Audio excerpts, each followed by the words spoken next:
এখনো এই বাংলাদেশ ইন্ডিয়ার হাতে। কেন বললাম? ডক্টর জাকির নায়েক আসবে এই দেশে একটা মাহফিলে। এখন ডক্টর জাকির নায়েক আসবে, বাংলাদেশের উলামায়ে কেরাম, বাংলাদেশের জনগণ ডিসিশন নিয়েছে। এখন বাংলাদেশে কে আসবে আর কে যাবে এটা তো বাংলাদেশের জনগণের ডিসিশন নিবে, ঠিক না? ঠিক জোরে কন। এই সিদ্ধান্তটা কি আমরা নেব না ইন্ডিয়া নিবে? জোরে বলেন, কে নেবে? আমাদের দেশে যা হবে, আমাদের দেশের ভিতরে কোন স্কলার আসবে আর কে যাবে এই ডিসিশন আমরা নেব, এটা ইন্ডিয়া নিতে পারবে না। শেখ হাসিনা কিন্তু দেখে নাই যে কেডা গলম্বা টুপি, কেডা গুল টুপি, কেডা ওয়াহাবি, কেডা সুন্নি, হ্যাঁ, কেডা জামাত, কেডা আলিয়া, কেডা কমি, এগুলো দেখছে নাকি দেখছে খালি কেডা আলেম? যেরকম ঠিক না বেটে? এই জন্য আলেমদেরকে ঐক্যবদ্ধ হতে হবে। ঐক্যবদ্ধ ছাড়া আমাদের বাঁচার কোনো পথ নাই। লগে মিলবো। এখন জীবনের লগে আমাদের রাজনীতিও আছে, জীবনের লগে খাওয়া দাওয়া আছে, জীবনের লগে আল্লাহর ইবাদতের সম্পৃক্ত আছে না নাই? আল্লাহর ইবাদতের সম্পৃক্ততা যেহেতু আছে, আল্লাহ বলছেন যে কেবলমাত্র ওয়ালাকাদ বাআসনা ফী কুল্লি উম্মাতির রাসূলা, আমি দুইটা দায়িত্ব দিয়েছি। একটা হচ্ছে আরে আবুদুল্লাহ, একমাত্র আল্লাহর ইবাদত করতে হবে। দুই নম্বর দায়িত্ব হচ্ছে ওয়াজতানিবুত তাগুত, দুই নম্বর হচ্ছে কোন তাগুতের কথা শোনা যাবে না, তাগুতকে ছুঁড়ে ফেলে দিতে হবে। এই ব্যারিস্টার সুমন সাইদি সাহেবের বিরুদ্ধে কথা বলছে, একজন আল্লাহর ওলির বিরুদ্ধে কথা বলছে, আজকে ভালো আছে? যেই হাসিনা আল্লাহ সাইদি থেকে নিয়ে এই বাংলাদেশের শত শত আলেমদেরকে হেফাজতে ইসলামের সময় গুলি কইরা বুম মেরা মারছে, এরপরে জেলখানায় ফাঁসি দিচ্ছে, এরপরে এখনো পর্যন্ত যারা উলামায়ে কেরাম হক্কানি আলেম যারা আছে তাদেরকে যখন জেলে নিচ্ছে, আরে আমার মাঝে মধ্যে দুঃখ হয়। আমি এইবার খুব আশায় ছিলাম, এইবার মনে হয় জেলে তো কওমি আর আলিয়া জামাতি মানে যত লম্বা টুপি গোল টুপি সবাই একসাথে ছিলেন, কেন এক হতে পারলেন না আপনারা? আপনাদের যে সমস্যাগুলো ছিল কেন জেলের ভিতরে কেন মিটালেন না? মিটানোর প্রয়োজন ছিল। আমি ভাবছিলাম এইবার মনে হয় দেশে একটা বিপ্লব ঘটবে ইনশাআল্লাহ, কিন্তু কিসের বিপ্লব? আয়াদি মারামারি শুরু করে দিচ্ছে।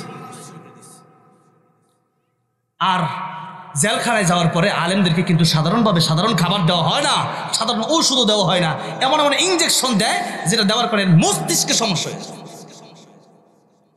খালেদ সাহেব, হ্যাঁ, কি রাজনীতি না, মানে আলেমদেরকে নিয়ে কথা বলতেছে, আলেমদেরকে জেলে নিছে। আমি যদি না কই আমার জেলা নিব না, যেরকম ঠিক না? ঠিক, আলেমদেরকে নিয়ে বলতে হবে, আর রাজনীতিও বলতে হবে। কেন রাজনীতি বলতে হবে? এই জন্য, কারণ হচ্ছে কোরআন শরীফ কোরআন হচ্ছে আমাদের জন্য কমপ্লিট কোর অফ লাইফ, পূর্ণাঙ্গ জীবন বিধান।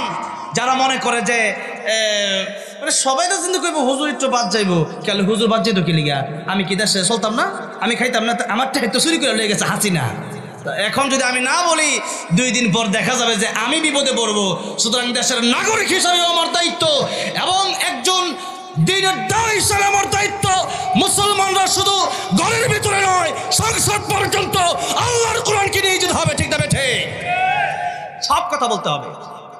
আলেমদেরকে যারা নিয়ে জীবন শেষ করে দিছে, দাদা বুঝবেন কেমনে? জীবনটা শেষ করে দিছে। আল্লামা সাইদির 13 বছর কারাগারে রাখছে, আর জসিমউদ্দিন রহমান সাহেবরে প্রায় 1 যুগ কারাগারে রাখছে। এখন আমি যদি ঠিকভাবে না বলি, আমারও তো 2 দিন পর নিতে পারে। আর নেক, তাতে কোনো আফসোস আমাদের নাই। আল্লাহ নবীও জেল খাটছে, আমরাও খাটবো, তাতে কোনো সমস্যা নাই। তবে এমন কোনো কথা বলা যাবে না যে রাজনীতি যেন আমরা না বলি। কেন আমরা রাজনীতি বলবো না? এখানে প্রধান অতিথি যারা থাকবেন, এরপরে বিশেষ অতিথি যারা থাকবেন, ওনারা রাজনীতির কথা বলবেন, আমি বলবো না। এর কারণটা কি? বরং আমি আরো বেশি বলার অধিকার রাখি। আমি বক্তা মানে যে বলবে। অতিথি অবশ্যই আসছে, ঠিক আছে, কিন্তু আমি বক্তা মানে হচ্ছে আমাকে আগে বলতে হবে। আর এবার একটু আসেন, একজন যেহেতু কুই আলাইছেন, কিন্তু আমার কিন্তু আগুন লাগাই দিছে। আগুন কিন্তু লাগানো যাবে না। আল্লাহ নবী কি প্রধানমন্ত্রী ছিলেন কি ছিলেন না? মদিনায় প্রেসিডেন্ট ছিলেন কি ছিলেন না?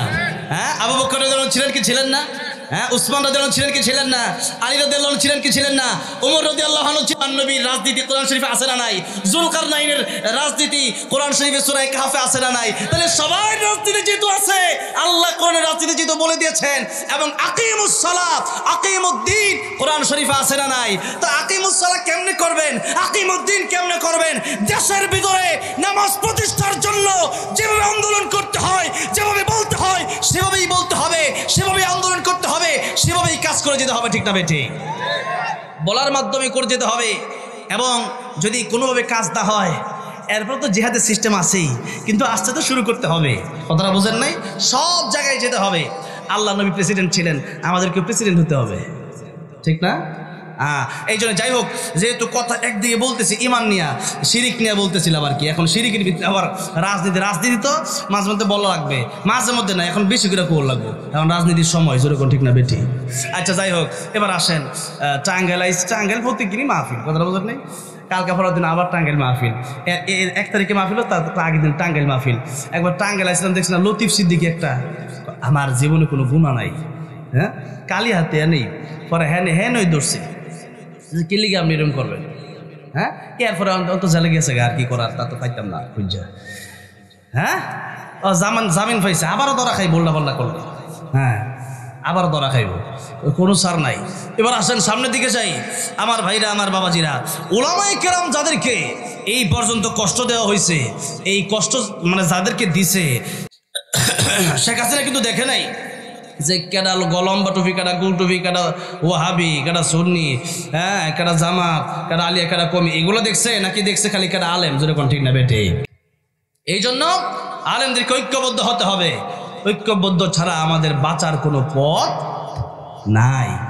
ভাইরা আমার, বাবাজিরা আমার, যে কথা বলতেছিলাম যে আল্লাহর উপর ঈমান আনলাম, এখন আল্লাহ রাব্বুল আমিন ছাড়া যারা মনে করেন যে মাজারে সেজদা দেয়, অথবা দেখা গেছে আল্লাহর ইবাদত মানে হচ্ছে কেবলমাত্র আল্লাহর আইন মানতে হবে, আল্লাহর আইনের বিরোধী যারা হবে এরা হচ্ছে তাগুত। এটাই হচ্ছে কোরআনের কথা। আল্লাহর বিরুদ্ধে যারা তাগুতি রাজনীতি দেশে কায়েম করতে চাইবে, এদের বিরুদ্ধে কথা বলতে হবে। এমন কোনো কাজ করা যাবে না যেই কাজের মাধ্যমে আল্লাহর আইনের বিরুদ্ধে দেশে আইন হয়। এমন কোনো আইন করা যাবে না যে আইন করলে পরে আল্লাহ নাখুশ হয়ে যায়, ঠিক না বেঠে?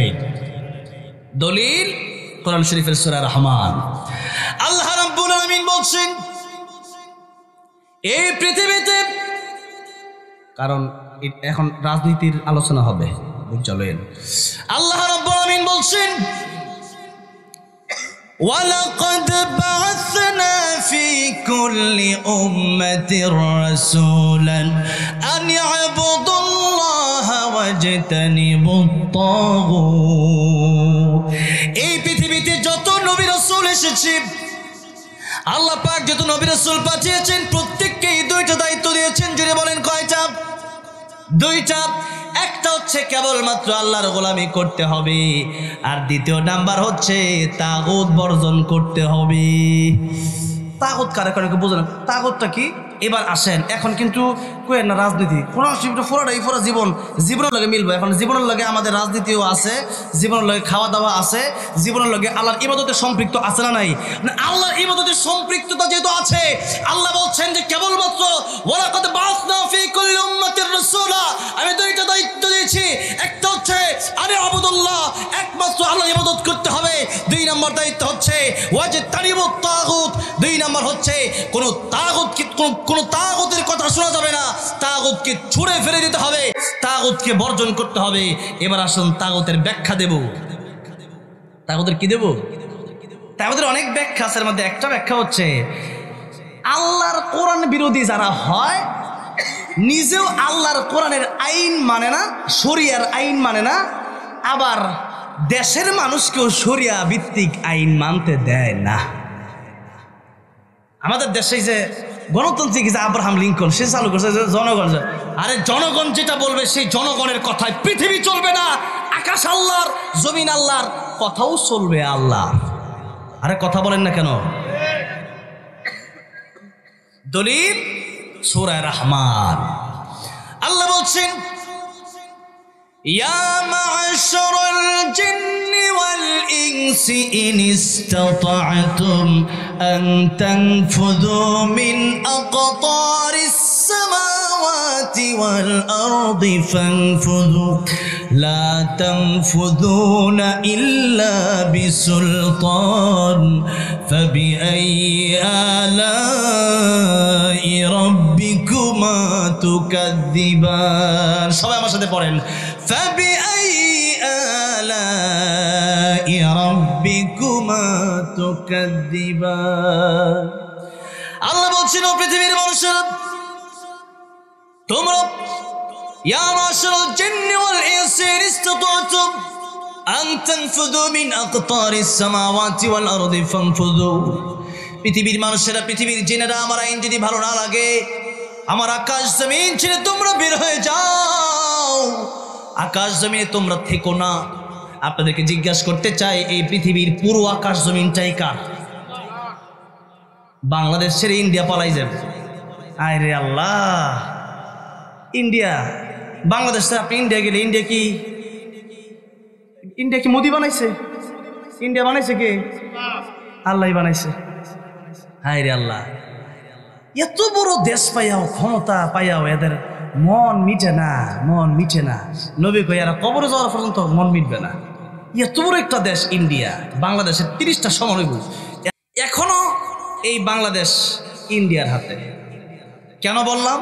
ডক্টর জাকির নায়েক আসবে এই দেশে একটা মাহফিলে।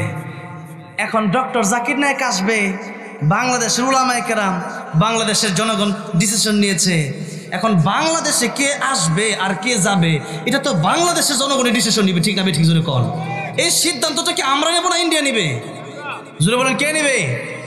আমাদের দেশে যা হবে, আমাদের দেশের ভিতরে কোন স্কলার আসবে আর কে যাবে, এই ডিসিশন আমরা নেব। এটা ইন্ডিয়া নিতে পারবে না। কারণ আমরা ইন্ডিয়াটা খাইও না, আমরা ইন্ডিয়াটা পড়িও না, বরং এই দেশের সবচেয়ে বড় দুশমন হলো ইন্ডিয়া।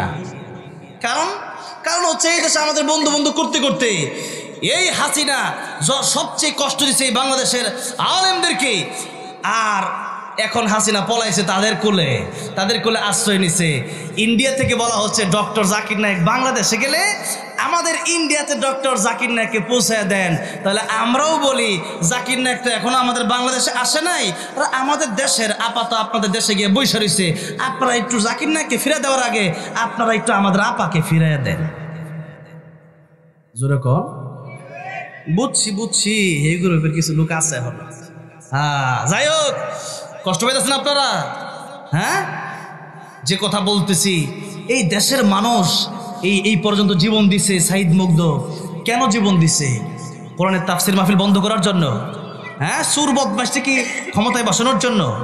হ্যাঁ, প্রত্যেকটা ভালো মানুষ ক্ষমতায় বসুক, সেটা আমরা চাই কি চাই না?